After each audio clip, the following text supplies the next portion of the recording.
ವರಮಹಾಲಕ್ಷ್ಮಿ ಹಬ್ಬ ಇನ್ನೇನು ಬಂದೇ ಬಿಡ್ತು. ಹಬ್ಬಕ್ಕೆ ದೇವಿಗೆ ನೈವೇದ್ಯಕ್ಕೆ ಸಿಹಿ ಅಂತ ಅಂದರೆ ಹೋಳಿಗೆನೇ ನೆನಪಾಗೋದು.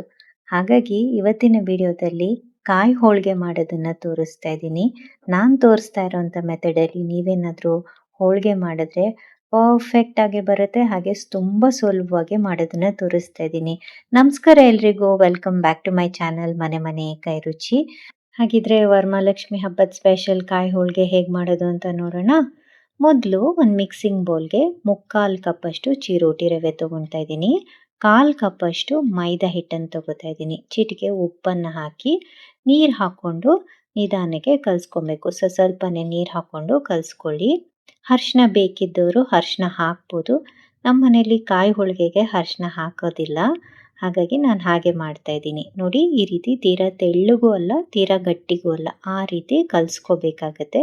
ರವೆ ಹಾಕಿರೋದ್ರಿಂದ ಇದು ನೆಂದ ಮೇಲೆ ಇನ್ನೂ ಗಟ್ಟಿ ಆಗುತ್ತೆ, ಹಾಗಾಗಿ ಸ್ವಲ್ಪ ನೋಡಿಕೊಂಡು ಕಲಿಸ್ಕೊಳ್ಳಿ. ಈ ಹದ ಇದ್ದರೆ ಸಾಕು. ಮೇಲ್ಗಡೆ ಸ್ವಲ್ಪ ಎಣ್ಣೆನ ಹಾಕಿ 1 ಅವರ್ ನೆನೆಯೋಕ್ಕೆ ಬಿಟ್ಬಿಡೋಣ.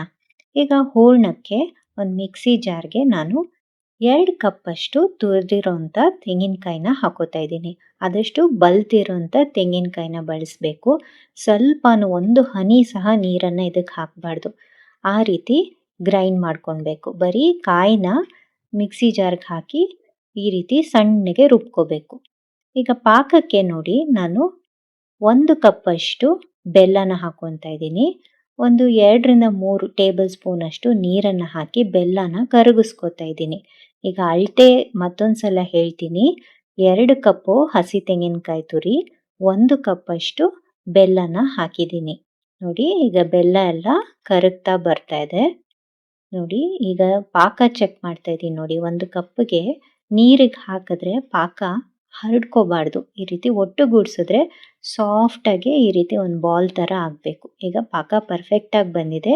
ಈ ಪಾಕಕ್ಕೆ ಸಣ್ಣಗೆ ರುಬ್ಬಿಟ್ಕೊಂಡಂಥ ತೆಂಗಿನಕಾಯಿ ತುರಿನ ಇದಕ್ಕೆ ಹಾಕೋಬೇಕಾಗತ್ತೆ.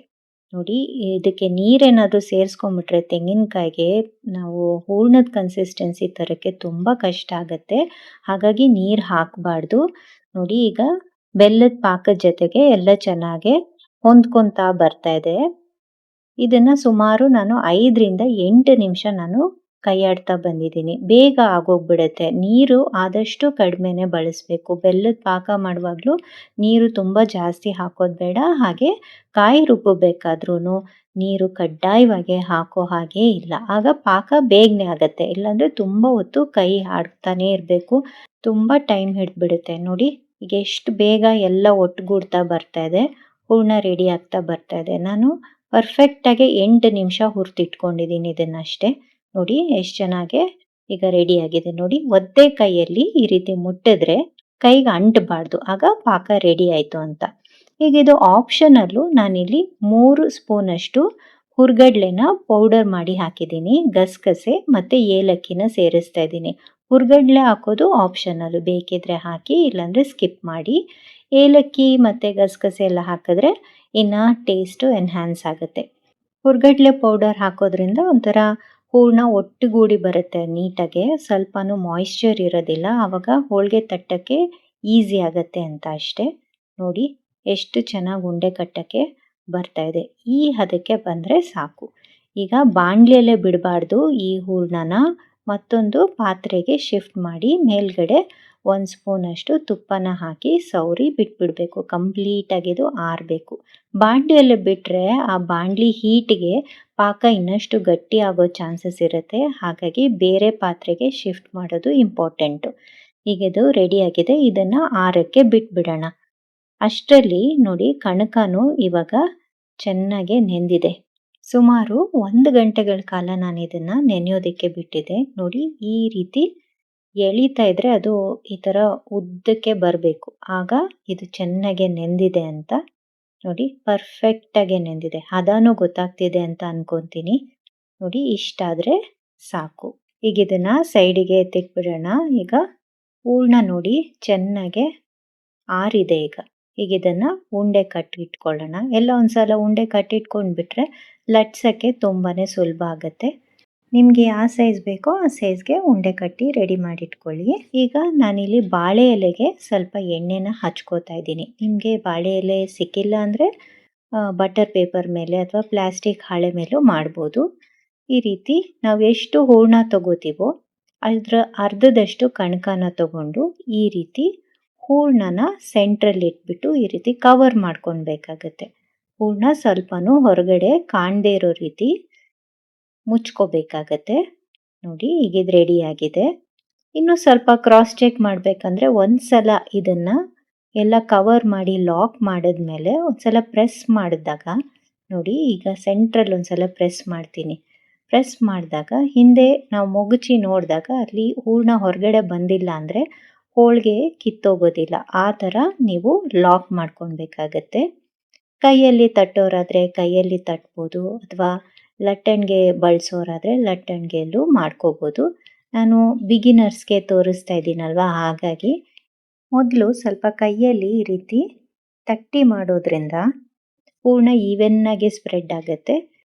ನೋಡಿ ಈಗ ಕೈಯಲ್ಲೆಲ್ಲ ತಟ್ಟಿ ಆಗಿದೆ.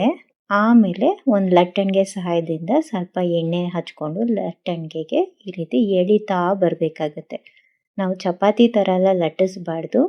ಈ ಎಡ್ಜಸ್ಸನ್ನು ಈ ರೀತಿ ಎಳ್ಕೊಳ್ತಾ ಬಂದರೆ ಹೋಳಿಗೆ ರೆಡಿ ಆಗುತ್ತೆ.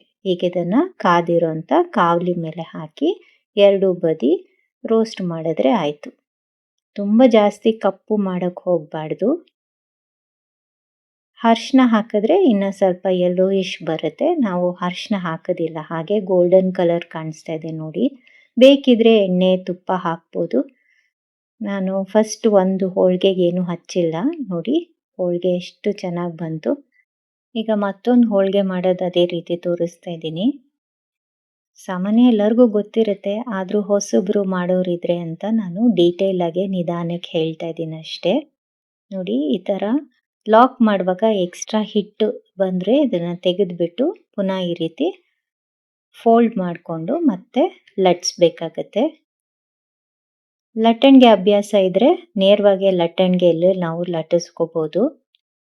ಆದಷ್ಟು ತೆಳ್ಳಗೆ ಮಾಡ್ಕೊಬೇಕು ಕಾಯಿ ಹೋಳಿಗೆ, ಆವಾಗಲೇ ರುಚಿ ಚೆನ್ನಾಗಿರೋದು. ಬೇಳೆ ಹೋಳಿಗೆ ಆದರೆ ಸ್ವಲ್ಪ ದಪ್ಪ ಇದ್ದರೂ ಚೆನ್ನಾಗಿ ಅನಿಸುತ್ತೆ, ಆದರೆ ಕಾಯಿ ಹೋಳಿಗೆ ಮಾತ್ರ ತೆಳ್ಳಗಿದ್ರೆ ತುಂಬ ಚೆನ್ನಾಗಿರುತ್ತೆ. ನೋಡಿ ಈಗ ಇದನ್ನು ನಾನು ಕಾವಲಿ ಮೇಲೆ ಹಾಕಿ ಸುಡ್ತಾ ಇದ್ದೀನಿ ಎರಡೂ ಬದಿ. ಬೇಕಿದ್ರೆ ನೀವು ತುಪ್ಪ ಎಣ್ಣೆ ಏನಾದರೂ ಹಾಕೋಬೋದು. ಕಾಯಲ್ಲೇ ಆಲ್ಮೋಸ್ಟ್ ಫ್ಯಾಟು ತುಂಬ ಜಾಸ್ತಿ ಇರೋದ್ರಿಂದ ನಾನು ಹಾಕ್ತಾ ಇಲ್ಲ. ಆದರೂ ನೀವು ವಿಡಿಯೋಗಾಗಿ ನಾನು ಮೇಲ್ಗಡೆ ಸ್ವಲ್ಪ ತುಪ್ಪ ಹಚ್ಚಿ ಒಂದು ಹೋಳಿಗೆಗೆ ತೋರಿಸ್ತಾ ಇದ್ದೀನಿ ಅಷ್ಟೇ. ಬಿಸಿ ಬಿಸಿ ಹೋಳಿಗೆ ರೆಡಿ ಆಯಿತು. ತುಪ್ಪದ ಜೊತೆಗೆ ಸರ್ವ್ ಮಾಡಿದ್ರೆ ತುಂಬಾ ರುಚಿಯಾಗಿರುತ್ತೆ. ಈ ಸಲ ವರಮಹಾಲಕ್ಷ್ಮಿ ಹಬ್ಬಕ್ಕೆ ಈ ರೀತಿ ಕಾಯಿ ಹೋಳಿಗೆ ಮಾಡಿ ದೇವಿಗೆ ನೈವೇದ್ಯ ಮಾಡಿ ಫ್ಯಾಮಿಲಿ ಜೊತೆಗೆಲ್ಲ ಎಂಜಾಯ್ ಮಾಡಿ. ಹಾಗೆಯೇ ಈ ವಿಡಿಯೋ ಇಷ್ಟ ಆಗಿದ್ರೆ ಪ್ಲೀಸ್ ಲೈಕ್ ಮಾಡಿ, ಶೇರ್ ಮಾಡಿ ಮತ್ತು ಸಬ್ಸ್ಕ್ರೈಬ್ ಮಾಡೋದನ್ನು ಮಾತ್ರ ಮರಿಬೇಡಿ. Thank you. ನೆಕ್ಸ್ಟ್ ವಿಡಿಯೋಲಿ ಸಿಗ್ತೀನಿ.